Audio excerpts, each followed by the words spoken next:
syndrome de Stendhal.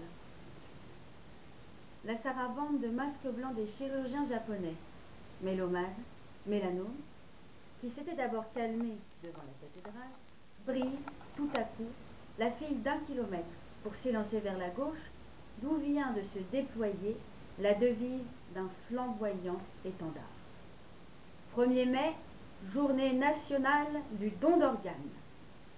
De place en place, au-dessus des têtes enfantines, flotte un essaim de banderoles, expliquant, sans aller jusqu'à la fin, pourquoi ces fillettes de 2 à 5 et de 10 à 15 ans sautillent sur la funèbre marche de Chopin, s'efforçant de tomber juste, sur le bon pied, tout en lançant cette sacrée baguette pour la rattraper, sans coup férir, au rythme diabolique du sifflet et des tambours. Et soudain, tout se fige. Le microphone nasarde, une petite dame âgée avance sur la scène. Vénitiens, Vénitiennes, mes chers. La population se rue vers la tribune Andrinople. Ils sont déjà présents, les Japonais au masque blanc, quelques couples d'amoureux ici et là, les chants de la double largeur de leur langue, des djellats croulant, le tandem du barbare qui continue d'envoyer des signaux d'âcre fumée, les 4 carabiniers en garde d'honneur et garde tout court, 20 petits pom-pom d'Ève, 41 Jacques. Dieu merci, non-éventreurs en jaquette rouge, 8 personnalités officielles et tout autour des milliers de regards perplexes et interrogateurs. Je m'appelle Questura Francesca et dirige notre hôpital de la Scuola Grande di San Marco, pour lequel je fais appel, non à vous tous, indifféremment, mais aux personnes de bonne volonté uniquement. Aujourd'hui, vous le savez, c'est le jour national du don d'organes. Je ne viens pas vous demander des organes, seulement des cadres pour les préparer, les élargir jusqu'à les écarteler et les faire cadrer avec nos grandes espérances. Puis les exposer avec votre aide afin que vous approfondissiez la connaissance de votre organisme et que nous en récoltions tous quelques fruits. Là-dessus, profitant de la pause, le jazz band entame une rumba. Questure, derrière ses lunettes. Ce jour est très important pour nous puisque c'est le seul de l'année où nous puissions, à défaut de les régler, expliquer et révéler tous nos problèmes au public. Avant la création de cette fête, nous manquions cruellement d'organes intérieurs. Je veux parler des internes, des vitaux. Hélas, oui, nous n'avions pas de cœur, de foie, de poumon et surtout pas de cette rate dératée tellement peu prisée, selon les sources, du grand écrivain médecin russe Anton Tchekhov. Il s'en passait volontiers, lui préférant la tuberculose.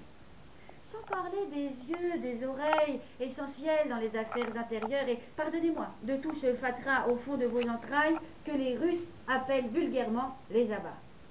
Or, nous possédons tous un cœur, 2 yeux, 2 genoux, 2 mains riches de 10 à 20 articulations chacune. Eh bien, il n'a qu'à les prendre et les donner. Ici-bas, tout est bon. Là-bas, rien ne servira plus à rien. Le jazz attaque une deuxième pause musicale, un air du tango argentin. Les 2 pas fatigués. Regardez nos jeunes beautés, elles portent dans leurs mains il fegato a ogni, ma il rene sola, uno su e due. Donne, tu n'as pas le choix. Et enfin, n'oubliez pas la parole divine à prendre au sens propre, c'est-à-dire pour de bon. Dio dicit dona et tui organi.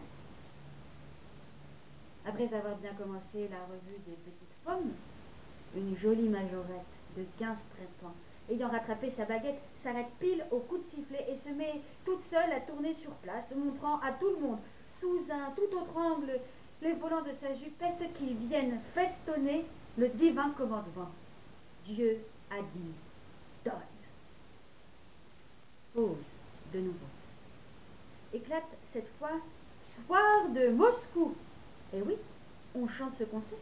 Mais la signora Questura entend bien reprendre la main, en l'occurrence la parole. Soit.